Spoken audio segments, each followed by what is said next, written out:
หากพูดถึงหนังสือความสำเร็จที่ถูกพูดถึงมากที่สุดหนีไม่พ้นเล่มนี้ครับ Think and Grow Rich หากคุณต้องการสร้างชีวิตความสำเร็จคุณจะต้องมี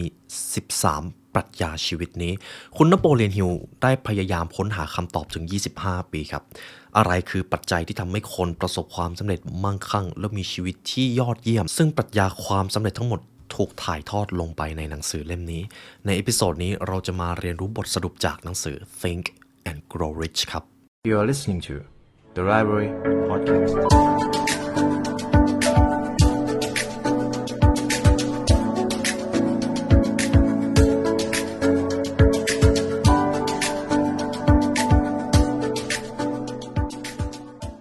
ตำราสู่ความสำเร็จและเนื้อหาพิเศษจากเรา The Library Premium Content รับชมทั้ง 2 ช่องทางได้แล้ววันนี้ทั้ง YouTube Membership และ www.thelibrarylearn.com เพราะการเรียนรู้จะทำให้คุณเป็นอิสระ หนังสือเล่มนี้ขึ้นชื่อว่าเป็น Masterpiece ของโลกใบนี้ครับคุณผู้ฟัง Think and Grow Rich ของคุณนโปเลียนฮิลหนังสือเล่มนี้ถูกเขียนตั้งแต่ปี 1937 ครับต้องบอกก่อนว่าคุณนโปเลียนฮิลครับใช้เวลาเกินครึ่งค่อนชีวิตในการหาคำตอบว่าองค์ประกอบอะไรทำให้คนคนหนึ่งประสบความสำเร็จและมั่งคั่งจนเขาได้เรียบเรียงออกมาเป็น 13 องค์ประกอบครับแต่จริงๆมีอยู่ 14 บทในหนังสือเล่มนี้แต่ผมจะให้ฮินต์หรือคำใบ้กับคุณผู้ฟังคร่าวๆก่อนก็คือเวลา 25 ปีในการศึกษาของเขานะครับเขาค้นพบว่าทุกอย่างเลยครับทุกอย่างเริ่มต้นด้วยพลังแห่งการคิดคุณต้องมีความปรารถนาอันแรงกล้าที่จะอยากได้สิ่งนั้นเสียก่อนถึงขนาดจินตนาการว่าตัวเองได้ครอบครองสิ่งนั้นแล้วมันจะอิงอยู่กับกฎแห่งแรงดึงดูดหรือ laws of attraction ส่วนหนึ่งนะครับแต่มันมีอะไรมากกว่านั้นคุณก็จะต้องมีแผนการคุณต้องทุ่มสุดตัวเพื่อบรรลุเป้าหมายมันฟังดูเหมือนง่ายแต่หลายคนยังติดอยู่กับวังวนของความล้มเหลวและความยากจนมันจะมีแพทเทิร์นบางอย่างอยู่ครับในการเริ่มต้นสร้างความร่ำรวยในชีวิตแต่ทุกอย่างมันเริ่มต้นที่การคิดมันจับต้องไม่ได้แต่มันควบคุมสิ่งที่จับต้องได้ในภายหลังเมื่อเราคิดเราจะเริ่มมีความต้องการหรือความปรารถนาใช่ไหมครับและหลังจากนั้นคุณก็จะต้องเริ่มร่างแผนการพอร่างแผนการเสร็จคุณจะเริ่มรู้แล้วว่าอะไรที่มันพอจะเป็นปัญหาหรือพอจะเป็นอุปสรรคและคุณจะแก้ไขมันอย่างไรและหลังจากนั้นไม่ต้องคิดอะไรแล้วครับเดินหน้าเต็มกำลังนี่คือแพทเทิร์นของหนังสือเล่มนี้ทีนี้คุณผู้ฟังก็ได้แก่นสำคัญหลักๆของหนังสือเล่มนี้ไปก่อนแล้วนะครับงั้นตัวผมขออนุญาตปิดคลิปเลยแล้วกันครับล้อเล่นครับเดี๋ยวผมจะมาเริ่มตรงที่บทที่1ก่อนว่าคุณนโปเลียนฮิลเขาให้ความสำคัญอะไรเป็นลำดับตั้งแต่บทที่1จนถึงบทที่14ครับจะเป็นลำดับในการสร้างความมั่งคั่งของชีวิตเราจะมาเริ่มกันที่บทที่1เลยเช่นเคยครับหากคุณผู้ฟังอยากได้เนื้อหาจากหนังสือ Think and Grow Rich ฉบับกระชับครบถ้วนคุณผู้ฟังสามารถซื้อหนังสือเล่มนี้ได้จาก The Library Shop นะครับก่อนอื่นเลยประโยคนี้ที่ผมไม่สามารถข้ามได้ก็คือความมั่งคั่งเริ่มที่วิธีคิดความมั่งคั่งที่ว่านี้คุณอาจจะตีเป็นตัวเงินเป็นทรัพย์สินหรือแม้แต่ความสุขอะไรก็ได้ครับมันจะเกี่ยวข้องกับนิยามความสำเร็จที่คุณได้ตั้งเอาไว้เมื่อเริ่มคิดและสร้างความมั่งคั่งคุณจะสังเกตเห็นเลยว่าความร่ำรวยมันเริ่มต้นมาจากวิธีคิดจริงๆครับแล้วมันโต้แย้งไม่ได้เลยความชัดเจนของเป้าหมายจะเป็นสิ่งที่ตามมาจากการคิดที่ถูกต้องการที่คุณไม่ต้องทำงานหนักหรือไม่ต้องทำงานคุณควรสนใจใคร่รู้ว่าจะได้วิธีคิดที่ดึงดูดความร่ำรวยอย่างไรตรงนี้ผมจะอธิบายเพิ่มก็คือเขาบอกว่าการทำงานหนักสำคัญครับแต่มันไม่สำคัญทั้งหมดและผมเชื่อว่าทุกท่านเข้าใจตรงนี้อย่างลึกซึ้งหากเราทำงานหนักแต่ไม่มีความคิดหรือวิสัยทัศน์ต่องานนั้นมันก็ไม่ต่างจากการที่เราทำงานซ้ำๆวนไปแล้วก็ไม่ได้มีอะไรพัฒนาขึ้นเลยและความร่ำรวยก็คงไม่เกิดขึ้นจริงไหมครับเอาล่ะครับผมจะพาคุณผู้ฟังมาเริ่มขั้นตอนที่1ก่อนความปรารถนาครับความปรารถนานี่คือก้าวแรกสู่ความร่ำรวยผมจะพูดง่ายๆเลยก็คือคุณอยากรวยหรือเปล่าคุณอยากประสบความสำเร็จหรือเปล่าถ้าคุณอยากเจ้าความอยากนั่นแหละครับคือความปรารถนาแต่เดี๋ยวมันจะมีความอยากกับความต้องการหรือแพชชั่นจริงๆอยู่แต่อย่างไรก็ตามการมีความปรารถนามันดีกว่าการที่ไม่มีความต้องการอะไรเลยผมว่าคำถามตรงนี้น่าสนใจผมอยากให้คุณผู้ฟังลองคิดตามความปรารถนามันจะต้องมีรูปแบบหรือความต้องการขนาดไหนล่ะ ถึงจะทำให้เรามุ่งหน้าสู่ความสำเร็จได้ผมจะนำเรื่องเล่าหนึ่งมาเล่าให้คุณผู้ฟังกาลครั้งหนึ่งนักรบผู้ยิ่งใหญ่คนหนึ่งเผชิญสถานการณ์ที่ต้องตัดสินใจว่าจะเอาชนะศึกอย่างไรครับเขากำลังจะส่งกองทัพเข้าปะทะกับศัตรูและมีจำนวนมากกว่าทหารของเขาเสียอีกเขานำทหารขึ้นเรือแล่นไปยังเมืองของศัตรูและเมื่อไปถึงเมืองของศัตรูครับเขาให้ทหารลงมาจากเรือให้หมดเลยและหลังจากนั้นก็เอ่ยคำสั่งออกไปว่าเผาเรือของเราทิ้งให้หมดมันคือการเผาเรือเพื่อที่จะยึดเกาะนั่นเองนั่นคือหนึ่งในรูปแบบความปรารถนาที่คุณต้องมีครับทุกคนที่เอาชนะอุปสรรคยากลำบากมาได้บางครั้งต้องยอมเผาเรือหรือเผาธงยอมแพ้มีวิธีนี้เท่านั้นที่จะรักษาความปรารถนาอันรุ่มร้อนที่อยากจะเป็นผู้ชนะฉะนั้นตรงนี้แหละครับจะเป็นจุดแบ่งระหว่างความอยากกับความปรารถนาความอยากก็คือต้องการมีก็ได้ไม่มีก็ได้แต่ความปรารถนาก็เปรียบเสมือนจะไปยึดเมืองแล้วก็เผาเรือตัวเองทิ้งเลยถ้ายึดไม่ได้ก็ตายคุณผู้ฟังเห็นความแตกต่างไหมครับตรงนี้แหละครับเขาอธิบายไว้ดีมากคนที่มีความคิดใฝ่หาความมั่งคั่งจะสะสมความมั่งคั่งร่ำรวยได้เขาจะต้องเปี่ยมล้นไปด้วยความปรารถนาบุคคลนั้นจะต้องมองเห็นภาพตัวเองครอบครองความมั่งคั่งหรือความร่ำรวยเหล่านั้นความร่ำรวยในที่นี้อาจจะเป็นอะไรก็ได้ที่คุณต้องการและแน่นอนครับพอพูดถึงบทของความปรารถนาผมก็จะให้คุณผู้ฟังมาค้นหาความปรารถนาของตัวเองกันขั้นตอนที่ 1กำหนดจำนวนเงินที่คุณปรารถนาไว้เลยและต้องเป็นตัวเลขที่แน่นอนด้วยครับอย่าคิดแค่ว่าอยากได้เงินเยอะๆแค่นั้นไม่พอบอกจำนวนที่แน่ชัดมาเลยซึ่งเรื่องนี้มีจิตวิทยาทางวิทยาศาสตร์มาสนับสนุนนะครับแต่ผมจะไม่อธิบายเพิ่มขั้นที่ 2ระบุให้ชัดเจนว่าคุณจะทุ่มเทอะไรบ้างเพื่อให้ตัวคุณนั้นได้เงินที่คุณปรารถนาขั้นที่ 3กำหนดวันที่คุณตั้งใจจะเริ่มได้เงินมันจะเปรียบเสมือนการกำหนดวันที่เลยว่าพอถึงวันนี้คุณจะต้องได้สิ่งที่คุณปรารถนามาแน่ๆผมจะไม่ตอบว่าคุณจะสมหวังหรือเปล่าแต่มันจะมีสิ่งที่เป็นแรงผลักดันคุณจากเดดไลน์ที่คุณกำหนดไว้ขั้นที่ 4สร้างแผนการให้ชัดเจนและแน่นอนเพื่อให้ได้สิ่งที่ปรารถนามีแผนการและวิสัยทัศน์นั่นเองครับมีแผนอะไรบ้างล่ะที่คุณต้องการไปถึงเป้าหมายนั้นลองเอาเป้าหมายแบ่งแยกออกมาเป็นเป้าหมายย่อยครับแล้วคุณจะเห็นแผนการเองขั้นที่ 5อธิบายแผนการที่จะได้เงินจำนวนนี้ให้ชัดเจนมากยิ่งขึ้นยิ่งชัดคุณจะยิ่งรู้ว่าต้องเริ่มทำอะไรก่อนและหลังขั้นสุดท้ายอ่านคำแถลงการเหล่านั้นออกเสียงไปเรื่อยๆเหมือนการพูดกับตัวเองครับจะเรียกว่าเป็นการโน้มน้าวตัวเองก็ยังได้แต่อย่าดูถูกพลังของคำพูดครับคำพูดที่เราใช้กับตัวเองไม่ว่าจะเป็นตอนที่เราพูดตอนเดินเล่นหรือพูดหน้ากระจกมีอิทธิพลกับเราอย่างไม่น่าเชื่อถ้าคุณผู้ฟังยังจำเรื่องของจิตใต้สำนึกได้จิตใต้สำนึกรับทุกอย่างที่เราพูดไม่ว่าเราจะเชื่อในสิ่งที่เราพูดหรือไม่แต่จิตใต้สำนึกรับมาทั้งหมดครับ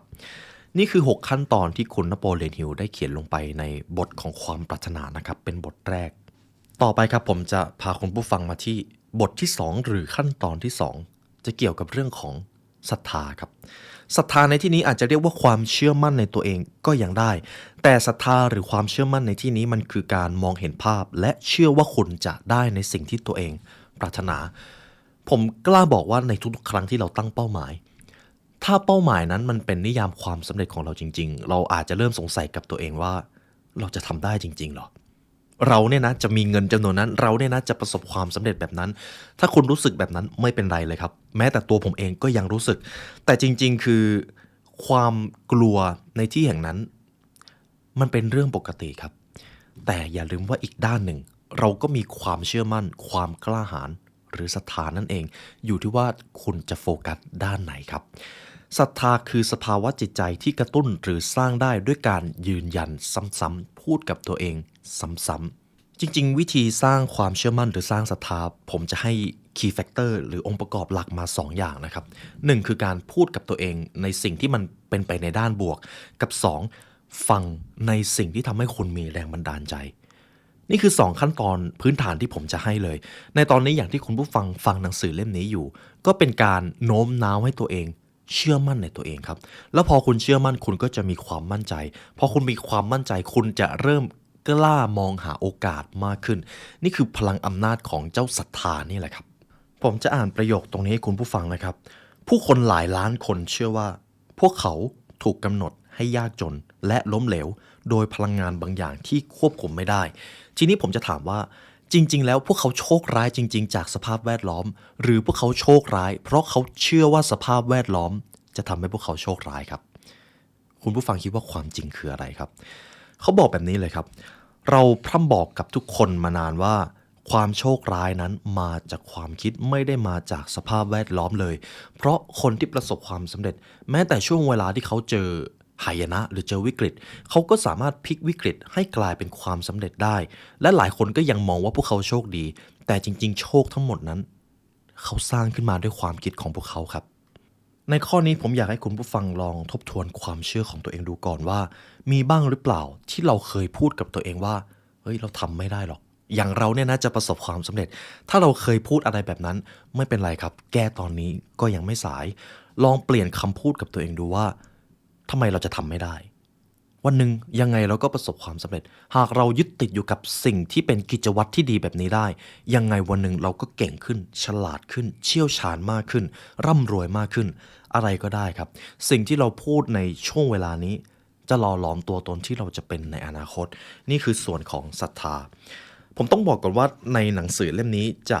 พูดอิงอยู่กับเรื่องของจิตใต้สำนึกแต่ผมพยายามเรียบเรียงคำพูดออกมาให้คุณผู้ฟัง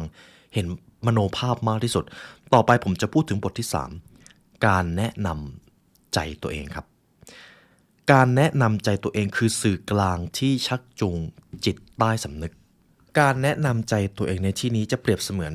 ในบทแรกเราพูดถึงความปรารถนาในบทที่ 2เราพูดถึงศรัทธาใช่ไหมครับแต่ในบทที่ 3ไม่ว่าคุณจะมีความปรารถนาอะไรก็ตามคุณต้องรู้สึกครับเช่นหากคุณผู้ฟังมีตั้งเป้าหมายแล้วว่าในวันนี้ปีนี้จะมีเงิน10 ล้านผมจะถามก่อนว่าในตอนที่คุณคิดภาพว่าตัวเองได้เงิน10 ล้านนั้นมาคุณรู้สึกตื่นเต้นหรือเปล่าถ้าคุณรู้สึกตื่นเต้นหรือรู้สึกอะไรบางอย่างนั่นแหละครับเจ้าความรู้สึกนั้นมันจะไปดึงดูดความมั่งคั่งที่คุณต้องการมาในอนาคตเพราะความรู้สึกเป็นตัวขับเคลื่อนการกระทำของเราครับหากความรู้สึกมันแรงเราก็จะอยากลงมือทำพอเราลงมือทำด้วยความรู้สึกที่มีแรงบันดาลใจเราก็จะยึดติดอยู่กับกิจวัตรนั้นได้ผมพยายามพูดให้ออกมาในเชิงวิทยาศาสตร์มากที่สุดแต่มันเกี่ยวข้องกับความเป็นจริงครับหากผมทำอะไรก็ตามแล้วไม่ได้รู้สึกสนุกไม่ได้รู้สึกว่าตัวเองพัฒนาขึ้นหรือมีแรงบันดาลใจอะไรมากขึ้นเลยผมก็จะไม่สามารถอยู่กับกิจวัตรนั้นได้นานมากพอนั่นเองส่วนนี้จึงสำคัญมากจินตนาการว่าตัวท่านได้ครอบครองสิ่งที่ปรารถนานั้นแล้วต่อไปเราจะพูดถึงบทที่ 4ครับในบทที่ 1 2 3มันจะเกี่ยวข้องกับความคิดสิ่งที่อยู่ภายในจิตใต้สำนึกของเราในบทนี้เราจะพูดถึงความรู้ครับความรู้เฉพาะทาง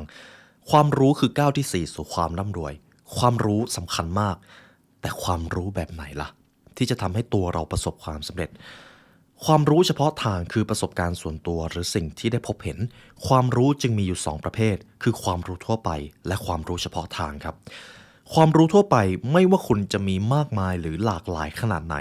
มันก็มีส่วนช่วยความมั่งคั่งเพียงน้อยนิดครับความรู้ทั่วไปเช่นอะไรบ้าง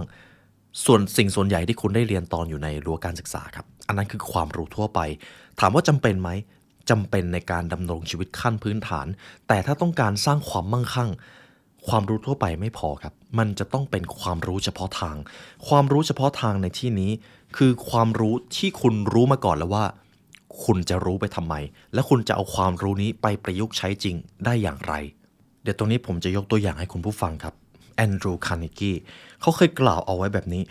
ตัวเขาไม่มีความรู้ทางเทคนิคในเรื่องธุรกิจเหล็กเลยครับเขาไม่สนใจใครรู้ในเรื่องเหล็กเพราะความรู้เฉพาะทางในการผลิตและการทำการตลาดเหล็กก็คือผู้เชี่ยวชาญของเขาส่วนตัวแอนดรูว์เขาต้องการรู้เรื่องการวางระบบธุรกิจเพราะเขาต้องการทำธุรกิจไม่ได้ต้องการทำเหล็กเพียงแค่ว่าธุรกิจของเขาทำเกี่ยวกับเหล็กฉะนั้นเขาเลยรู้เลยว่าเรื่องของการเข้าใจการตลาดเหล็กเนี่ยให้ผู้เชี่ยวชาญมาทำก็ได้แต่ในสิ่งที่เขาต้องการเป็นจริงๆคือการเป็นผู้บริหารเป็นเจ้าของธุรกิจฉะนั้นเขาจะต้องรู้เรื่องธุรกิจให้มากที่สุดคุณผู้ฟังเห็นอะไรไหมครับเขารู้ว่าเขาต้องการรู้อะไรเขาไม่ได้ต้องการรู้ไปเสียทุกเรื่องเขารู้แค่สิ่งที่จำเป็นเท่านั้นนี่แหละครับคือสิ่งที่เรียกว่าความรู้เฉพาะทางสมมติว่าคุณผู้ฟังต้องการเป็นเจ้าของธุรกิจ คุณต้องรู้แน่ๆการวางระบบธุรกิจเป็นอย่างไรการคัดคนการอ่านคนการนำคนความเป็นผู้นำสำคัญมากส่วนเรื่องความเชี่ยวชาญที่มันเป็นงานด้านเทคนิคคุณอาจจะพอรู้บางส่วนแต่คุณอาจจะเอาคนที่เชี่ยวชาญเรื่องนั้นจริงๆมาเป็นผู้ช่วยก็ได้หากคุณอยากเป็นนักธุรกิจคุณก็จะต้องรู้อะไรทำนองนี้ตรงกันข้ามหากตัวผมไม่ได้อยากเป็นนักธุรกิจผมแค่อยากเป็นผู้เชี่ยวชาญผมอาจจะไม่ต้องมีความรู้เรื่องธุรกิจเลยก็ได้ผมก็แค่รู้ในสิ่งที่ผมต้องการทำจริงๆเท่านั้นเพื่อที่จะไม่ได้ถูกทดแทนในตลาดได้ง่ายฉะนั้นมันทำให้ผมได้ตกผลึกว่าความรู้ที่จำเป็นจริงๆคุณก็จะต้องรู้ก่อนว่าเป้าหมายความปรารถนาตั้งแต่บทที่1คืออะไรและทีนี้แหละครับคุณก็จะได้เริ่มทบทวนแล้วว่ามีความรู้แบบไหนบ้างล่ะที่คุณจำเป็นต้องรู้สมมติหากผมอยากสร้างธุรกิจหรือสร้างบริษัทผมต้องรู้เรื่องแคลคูลัสหรือเปล่าก็อาจจะไม่แต่ถ้าผมอยากเป็นนักคณิตศาสตร์ที่เป็นระดับโลกเลยผมก็อาจจะต้องรู้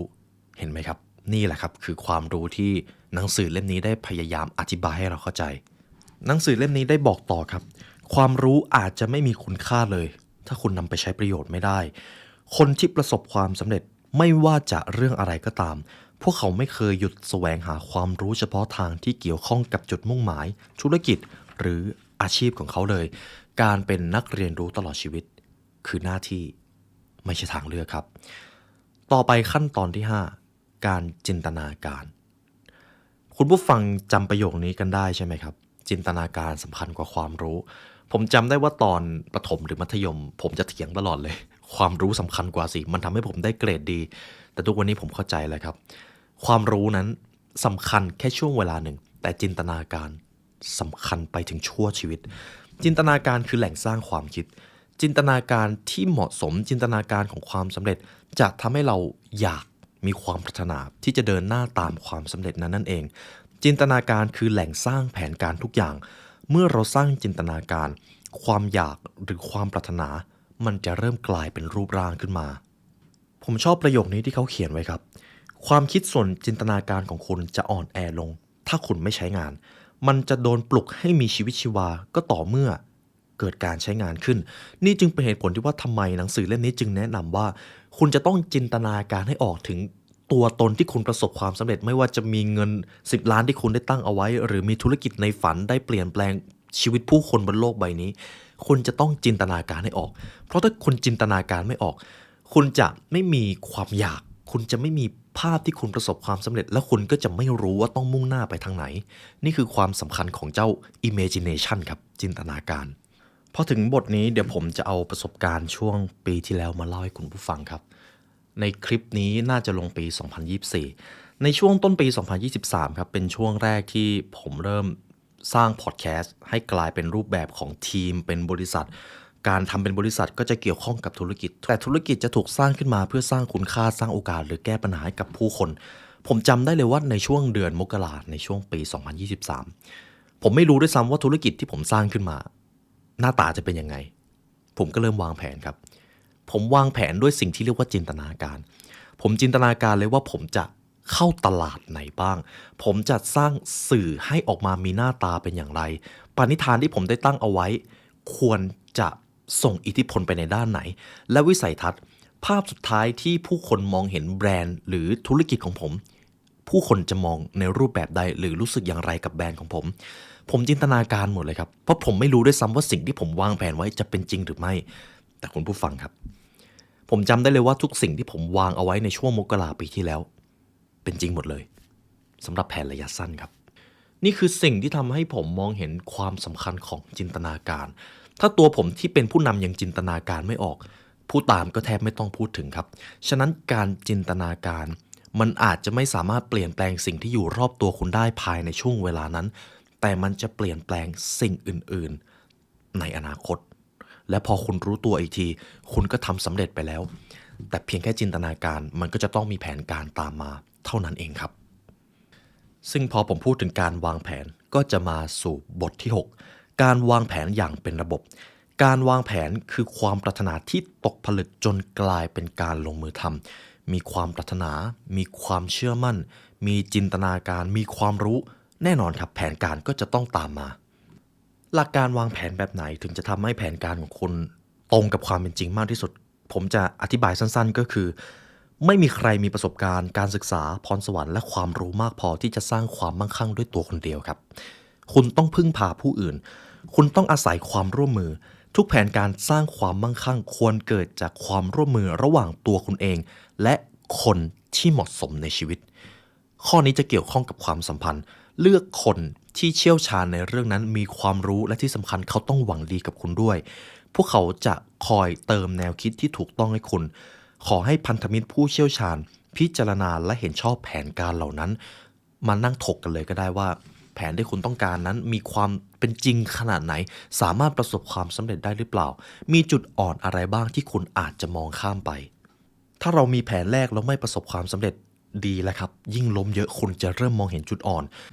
เมื่อแผนแรกล้มสร้างแผนใหม่ถ้าแผนใหม่ยังไม่ได้ผลอีกก็หาแผนใหม่ไปเรื่อยๆจนกว่าจะได้แผนที่ใช่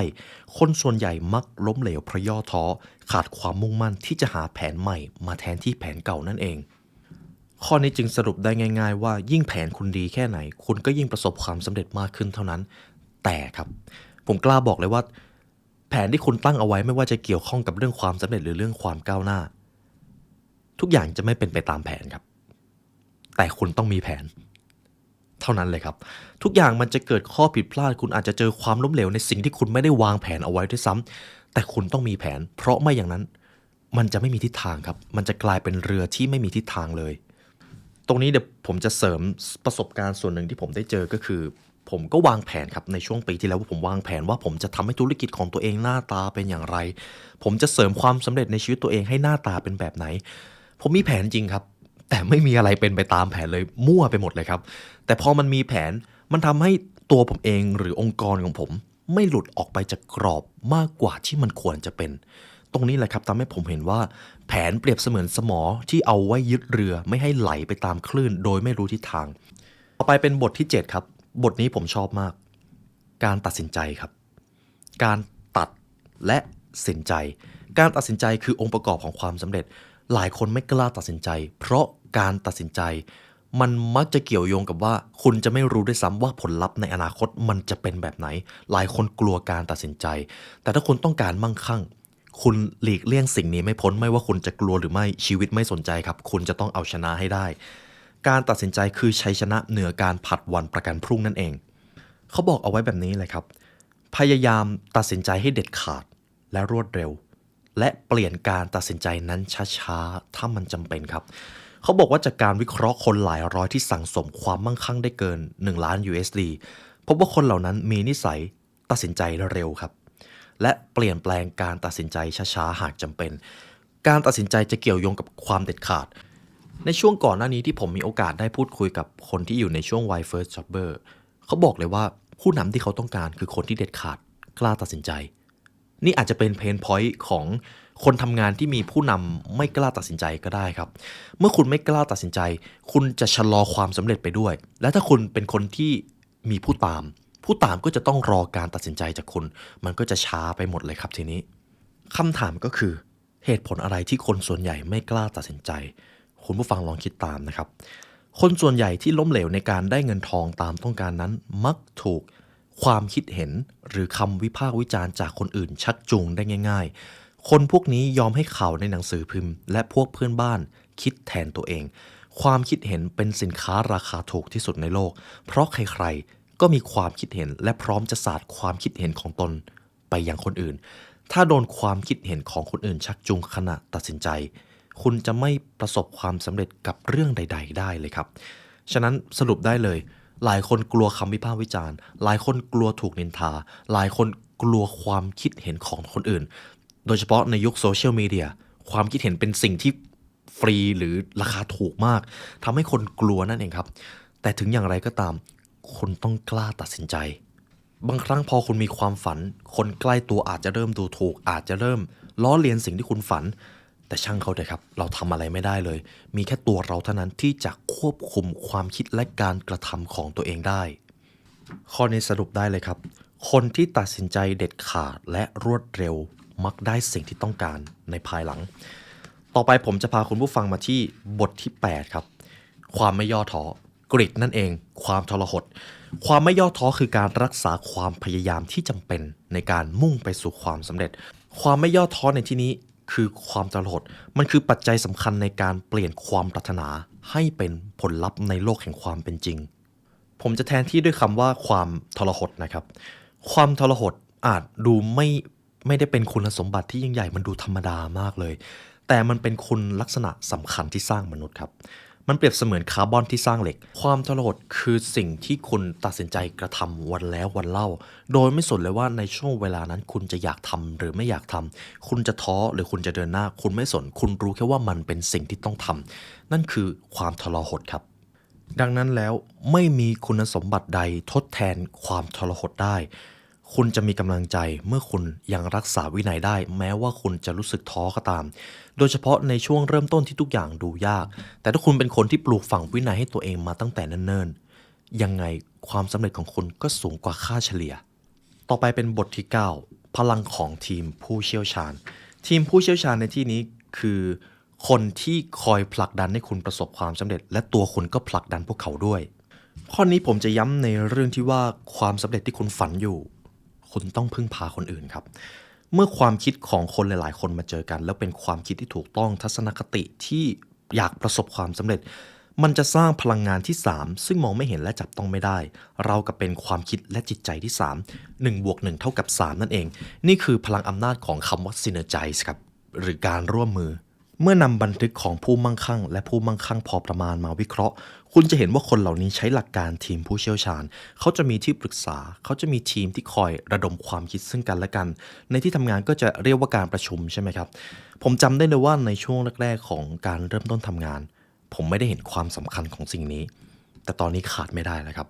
เพราะตัวผมเองไม่สามารถมองภาพรวมความสำเร็จหรือธุรกิจได้เหมือนเมื่อก่อนแล้วผมเลยจำเป็นต้องมีทีมผู้เชี่ยวชาญมาคอยเคาะกระโหลกว่าผมอาจกำลังทำอะไรผิดอยู่หรือเปล่าหรือมีอะไรบ้างที่ผมควรจะทำเพิ่มหรือไม่ทำต่อนี่คือความสำคัญของทีมผู้เชี่ยวชาญถ้าคุณไม่มีคนที่คอยมาแนะนำหรือเป็นไกด์นำทางเลยคุณจะงงว่าตอนนี้ตัวเองกำลังทำอะไรอยู่วิธีหาผู้เชี่ยวชาญมีอยู่2แบบก็คือหาคนจริงๆกับในโลกโซเชียลครับคุณเปิด YouTube ไปคุณจะเจอผู้เชี่ยวชาญที่ให้คำแนะนำที่เหมาะสมกับความสำเร็จของคุณใช้เวลาส่วนใหญ่กับทีมผู้เชี่ยวชาญเหล่านั้นครับและชีวิตของท่านจะเปลี่ยนไปเลยต่อไปครับจะเป็นบทที่10บทนี้จะมีความแปลกนิดนึงแต่พอผมอ่านไปเรื่อยๆผมเริ่มเข้าใจปริศนาของเซ็กส์ครับมันจะเกี่ยวข้องกับเรื่องของเพศผมจะอธิบายแบบนี้ก่อนก็คือสำหรับมนุษย์นะครับอารมณ์ทางเพศเป็นอารมณ์ที่มันมีความรุนแรงมากกว่าความโกรธหรือความเกลียดซะอีกหากคุณผู้ฟังเคยตกหลุมรักใครก็ตามคุณจะรู้เลยว่าทุกอย่างมันเป็นสีชมพูไปหมดเลยทุกอย่างมันรู้สึกดีไปหมดทั้งที่มันก็อยู่ของมันเหมือนเดิมแต่คุณกลับรู้สึกดีเพียงเพราะคุณมีอารมณ์เกี่ยวกับเรื่องของทางเพศหรือความรักเข้ามาเกี่ยวข้องฉะนั้นสิ่งนี้มันมีอานุภาพมหาศาลมากหากเราสามารถใช้มันไปกับสิ่งที่เกี่ยวข้องกับความสำเร็จคุณผู้ฟังลองคิดดูว่ามันจะเกิดอะไรขึ้นตรงนี้แหละครับคือสิ่งที่มันอิงอยู่กับรหัสพันธุกรรมของการเป็นมนุษย์หนังสือเล่มนี้ถูกเขียนเอาไว้แบบนี้ความต้องการทางเพศเป็นความต้องการที่มีพลังมากที่สุดของมนุษย์โดยเฉพาะผู้ชายซึ่งตอนนี้ผู้ชายทุกคนก็น่าจะสะดุ้งครับผู้ชายจะถูกผลักดันด้วยความต้องการนี้เป็นหลักพวกเขาจะสร้างจินตนาการชัดเจนแจ่มแจ้งทั้งความกล้าความมุมานะความไม่ลดละผู้ชายหลายคนยินดีเสี่ยงชีวิตหรือชื่อเสียงเพื่อให้ได้ความสุขทางเพศเมื่อมีความต้องการนี้หากเรานำพลังต่างๆที่พูดถึงเมื่อสักครู่ทั้งจินตนาการความกล้าและอื่นๆมาใช้กับความสำเร็จมันจะกลายเป็นพลังสร้างสรรค์ที่มีแสนยานุภาพทั้งในด้านวรรณกรรมศิลปะอาชีพทุกแขนงรวมถึงการสร้างความร่ำรวยครับคุณผู้ฟังลองสังเกตดูดีๆว่าตลาดธุรกิจบนโลกนี้มีหลายธุรกิจมากที่เล่นกับอารมณ์ทางเพศของคนเช่นธุรกิจเครื่องสำอางธุรกิจศัลยกรรมถามว่าเราจะสวยหล่อไปทำไมเพราะเราถูกขับด้วยอารมณ์ทางเพศครับและธุรกิจเหล่านี้โตไวมากอาหารเสริมการดูแลบำรุงผิวหรือแม้แต่บางวรรณกรรมดนตรีบางแขนงที่เกี่ยวข้องกับความรักใคร่สิ่งเหล่านี้มักจะถูกขายดีตลอดเลยนี่คือเหตุผลครับมนุษย์ถูกขับด้วยสิ่งนี้และยังมีงานศึกษาทางวิทยาศาสตร์เขาค้นพบข้อเท็จจริงหนึ่งก็คือชายผู้ประสบความสำเร็จที่สุดมักมีพัฒนาการด้านอารมณ์ทางเพศสูงหรือมีฮอร์โมนเทสโทสเตอโรนที่สูงทำให้มีความต้องการทางเพศหรือมีความโดดเด่นทางเพศ 2. ชายผู้มั่งคั่งและมีชื่อเสียงโดดเด่นในด้านวรรณกรรมศิลปะอุตสาหกรรมและอาชีพมักได้รับแรงบันดาลใจ มาจากผู้หญิงฉะนั้นลองใช้พลังทางเพศนี้ในการสร้างความสำเร็จโดยการ 1. เริ่มต้นตั้งแต่การทักทายการประสานมือจะบ่งบอกได้ว่าคนคนนั้นมีเสน่ห์หรือไม่ 2. น้ำเสียงเสน่ห์หรือพลังทางเพศเป็นปัจจัยที่ทำให้เสียงพูดของคนเรามีสีสันไพเราะและน่าฟัง 3. ท่าทางและการวางตัวคนมีเสน่ห์ทางเพศสูงจะเคลื่อนไหวคล่องแคล่วสง่างามและเป็นธรรมชาติ 4. การสั่นสะเทือนของความคิดคนที่มีเสน่ห์ทางเพศสูงจะผสมอารมณ์ทางเพศกับความคิดและสามารถโน้มน้าวใจคนได้เก่งครับ 5. การแต่งกายอันนี้ตรงตัวคนมีเสน่ห์ทางเพศสูงมักจะใส่ใจในภาพลักษณ์และมักเลือกรูปแบบการแต่งกายที่เข้ากับบุคลิกตรงนี้แหละครับจะทำให้คุณได้เปรียบเขาเขียนไว้แบบนี้เวลาผู้จัดการฝ่ายขายที่มีความสามารถจะคัดเลือกพนักงานเขาจะมองหาเสน่ห์เฉพาะตัวเป็นอันดับแรกคนที่ขาดพลังทางเพศจะดูไม่กระตือรือร้นไม่กระตุ้นให้ผู้อื่นคล้อยตามไปด้วยฉะนั้นทุกอย่างถูกขับเคลื่อนด้วยสิ่งนี้นักขายที่ประสบความสำเร็จที่รักษาความเป็นเซียนไว้ได้พวกเขาแปลพลังทางเพศให้เป็นความกระตือรือร้นในการขายนี่คือองค์ประกอบความสำเร็จไม่ว่าเขาจะรู้ตัวหรือไม่ต่อไปผมจะพาคุณผู้ฟังมาที่บทที่11ครับจิตใต้สำนึกเราจะพูดถึงจิตใต้สำนึกกันแบบลงลึกกันบทนี้จิตใต้สำนึกคือที่อยู่ของจิตใจส่วนสำนึกรู้คิดที่ทุกความรู้สึกผ่านสัมผัสทั้ง5จะถูกจัดกลุ่มและบันทึกไว้ฉะนั้นจิตใต้สำนึกจะรับทุกอย่างที่เกิดขึ้นในแต่ละวินาทีไม่ว่าคนจะรู้ตัวหรือไม่คุณต้องควบคุมความคิดของตัวเองให้ดีเพื่อไม่ให้ความคิดที่ไม่พึงปรารถนาเข้าสู่จิตใต้สำนึกครับใน1วันครับหรือใน1ช่วงชีวิตก็ว่าได้จะมีอารมณ์ที่ดีและอารมณ์ที่ไม่ดีที่มันมีอิทธิพลต่อจิตใต้สำนึกมากผมจะเริ่มต้นที่อารมณ์ที่ดีก่อนอารมณ์ดีนี้หากคุณอยู่กับเจ้า7อารมณ์นี้บ่อยๆจิตใต้สำนึกของคุณจะรับสิ่งที่ดีเข้าไป1คือความปรารถนาในบทแรกเลย2คือศรัทธา3ความรักอารมณ์ดีส่วนที่4คือเซ็กครับเซ็กในที่นี้คือกับคนที่เป็นคู่ของเราจริงๆไม่ใช่การทำแบบไม่คิดหน้าคิดหลัง5คือความกระตือรือร้น6คือความรักใคร่กลมเกลียวกับความสัมพันธ์นั่นเองและ7คือความหวังครับ7ความรู้สึกนี้คือสิ่งที่จิตใต้สำนึกของคุณจะรับได้ดีที่สุดมันคือความรู้สึกที่ดีครับควรทำให้มันเกิดขึ้นบ่อยๆกับอารมณ์ที่ไม่ดี7อย่างที่คุณควรจะลดให้น้อยที่สุดแต่บางทีเราไม่สามารถลดได้ 100% เพราะเราเป็นมนุษย์ใช่ไหมครับ1คือความกลัว2คือความอิจฉา3ความเกลียดชัง4ความเจ้าคิดเจ้าแค้น5ความโลภ6ความงมงายและ7ครับความโกรธนี่คืออารมณ์ไม่ดีทั้ง7อย่างพยายามพาตัวเองออกห่างจากอารมณ์นี้ให้มากที่สุดและพาตัวเองไปเจอกับ7อารมณ์ที่ดีต่อไปผมจะข้ามมาที่บทที่13นะครับเพราะว่าบทที่12จะเกี่ยวข้องกับสมองมันจะเนื้อหาคล้ายๆกับจิตใต้สำนึกส่วนบทที่13ผมจะพูดถึงสัมผัสที่6ครับสัมผัสที่6คือประตูสู่วิหารแห่งปัญญาหากคุณผู้ฟังได้ฝึกฝนตัวเองมาตั้งแต่บทที่1มาจนถึงบทนี้เลยสิ่งนี้จะเกิด gut feeling ครับคุณอาจจะเรียกว่าลางสังหรณ์หรือแรงบันดาลใจภายในอะไรก็ได้บางครั้งเราก็รู้สึกในสิ่งที่คำพูดไม่สามารถอธิบายออกมาได้สัมผัสที่6ทำให้เรารู้ว่าเราต้องการอะไรมามากมายนับไม่ถ้วนแล้วการเชื่อสัมผัสของตัวเองเป็นสิ่งจำเป็นครับหนังสือเล่มนี้บอกเอาไว้แบบนั้นเลยสัมผัสที่6เป็นเรื่องที่อธิบายยากมากผมเองก็ไม่รู้จะเรียบเรียงคำพูดออกมาอย่างไรแต่ถ้าคุณฝึกความปรารถนาคุณมีศรัทธาในตัวเองคุณมีความรู้คุณมีแผนการคุณมีจินตนาการสัมผัสที่6มันจะเกิดขึ้นสัมผัสที่6จะเตือนให้คุณระวังอันตรายหรือให้คุณเดินหน้าเข้าหาความสำเร็จนั้นมันมักจะบอกโอกาสที่กำลังจะมาถึงเพื่อให้คุณเตรียมตัวคว้ามันไว้และที่สำคัญคือคุณไม่อาจเปิดปิดการใช้งานสัมผัสที่6ตามใจปรารถนาแต่ความสามารถในการใช้อำนาจแสนวิเศษนี้จะเกิดขึ้นอย่างช้าๆคุณแค่ต้องสังเกตครับบางช่วงเวลาเราก็จะรู้สึกถึงบางสิ่งบางอย่างที่ว่าทำไมเราอยากทำแบบนี้จังทั้งที่ก็ตอบไม่ได้ว่าเพราะอะไรแต่ลองฟังเสียงนั้นดูหากคุณฝึกฝนตัวเองมาดีสัมผัสที่6ของคุณจะมีอิทธิพลกับชีวิตมากต่อไปบทสุดท้ายครับเอาชนะปีศาจแห่งความกลัวความกลัวคือจะบอกว่าเป็นเพื่อนหรือศัตรูก็ยังได้ความกลัวมีอยู่2แบบความกลัวที่ฉุดรั้งกับความกลัวที่ป้องกันเราจะพูดถึงความกลัวที่ฉุดรั้งชีวิตของเราครับความกลัวที่ฉุดรั้งคือสิ่งที่เรากลัวไปเอง หรืออาจจะเป็นการผัดวันประกันพรุ่งเป็นข้ออ้างที่เอาความกลัวนั้นมาใช้ก็ได้หากคุณมีความกลัวสัมผัสที่6ที่ผมพูดไปเมื่อกี้มันจะไม่ทำงานแต่ถึงอย่างไรก็ตามความกลัวเป็นแค่สภาวะจิตใจครับจะมีความกลัวพื้นฐาน6ประเภทที่เราทุกคนเคยสัมผัสผมจะให้คุณผู้ฟังมาลองทบทวนดูว่าเจ้า6ประเภทนี้อยู่ในตัวคุณบ้างหรือไม่ 1. กลัวความยากจน 2. กลัวการถูกวิพากษ์วิจารณ์ 3. กลัวสุขภาพไม่ดี 4. กลัวการสูญเสียคนรัก 5. กลัวความแก่ชราและ 6. กลัวความตายครับนี่คือความกลัว6ประเภทหลักๆที่คุณควรเอาชนะความกลัวอื่นๆนอกจากนี้อาจจะดูไม่ค่อยสำคัญครับและจัดอยู่รวมกับความกลัวทั้ง6ประเภทนี้ได้ด้วยซึ่งความกลัวทั้ง6ประเภทที่ผมพูดไปเป็นความกังวลที่มาจากความลังเลจงปฏิบัติตามขั้นตอนเหล่านี้เพื่อเอาชนะความกลัวต่างๆเขาเขียนต่อนะครับ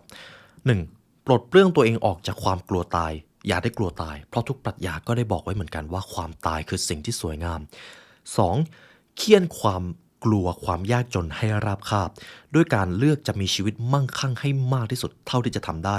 โดยปราศจากความกังวลและความสงสัยหากต้องการความมั่งคั่งจินตนาการภาพที่คุณมั่งคั่งคุณต้องการเงินเท่าไหร่คุณถึงจะมองว่าตัวเองร่ำรวยแต่ความมั่งคั่งกับความโลภไม่เหมือนกันนะครับความมั่งคั่งก็คือคุณมีเท่านี้คุณก็มีความสุขคุณก็ใช้ชีวิตได้แล้วแต่ความโลภก็คือความไม่รู้จักพอนั่นเอง 3. เหยียบความกลัวการถูกวิพากษ์วิจารณ์ให้จมดินไม่ต้องกังวลว่าคนอื่นจะคิดทำหรือพูดอะไรถ้าคุณเชื่อว่าสิ่งที่คุณทำมันถูกต้องก็ไม่มีอะไรต้องกลัว 4. กำจัดความกลัวแก่ชราด้วยการยอมรับว่าบิสบิครับสิ่งเหล่านี้คือความจริงที่เราหลีกเลี่ยงไม่ได้และอีกอย่างมันคือความสวยงามครับ 5. เป็นอิสระจากความกลัวสุขภาพย่ำแย่ด้วยการสอหาคำแนะนำและปฏิบัติตัวเพื่อสร้างสุขภาพที่ดีสุขภาพที่ดีคือมาตรฐานชีวิตครับและสุดท้ายจัดการความกลัวการสูญเสียคนรักด้วยการอยู่ให้ได้โดยปราศจากความรักหากจำเป็นนะครับอย่าได้กลัวการสูญเสียนั่นเองเพราะการลาจากทำให้เรามองเห็นคุณค่าของการมีอยู่นั่นเองนี่ก็คือวิธีการฆ่านิสัยความกลัวทั้ง6ที่ผมได้เอามาให้คุณผู้ฟังทั้งหมดนี้เป็นบทเรียนที่ผมสรุปมาให้จากหนังสือ Think and Grow Rich ฉบับกระชับนะครับเขาบอกเอาไว้อีกว่าจริงๆแล้วคุณจะต้องอ่านหนังสือเล่มนี้เดือนละครั้งหรือสัปดาห์ละครั้งยิ่งดีมันจะต้องอ่านซ้ำๆครับเพราะมันเป็นบทเรียนที่ไม่ว่าเวลาจะผ่านไปนานขนาดไหนหนังสือเล่มนี้ก็จะยังถูกพูดถึงอยู่เสมอและบทเรียนทั้งหมดนี่แหละครับทำให้หนังสือเล่มนี้ขึ้นชื่อว่าเป็นหนังสือเกี่ยวกับความสำเร็จส่วนบุคคลที่ยอดเยี่ยมที่สุดเท่าที่โลกเคยได้มีมาและเช่นเคยครับหากคุณผู้ฟังมาถึงตรงนี้ก็ขอบคุณและเป็นเกียรติมากที่ได้มาเรียนรู้ด้วยกันในวันนี้ได้เวลาอันสมควรแล้วครับทีมงาน The Library และตัวผมเองขอลาไปก่อนขอให้วันนี้เป็นวันที่ยอดเยี่ยมของทุกท่านครับสวัสดีครับ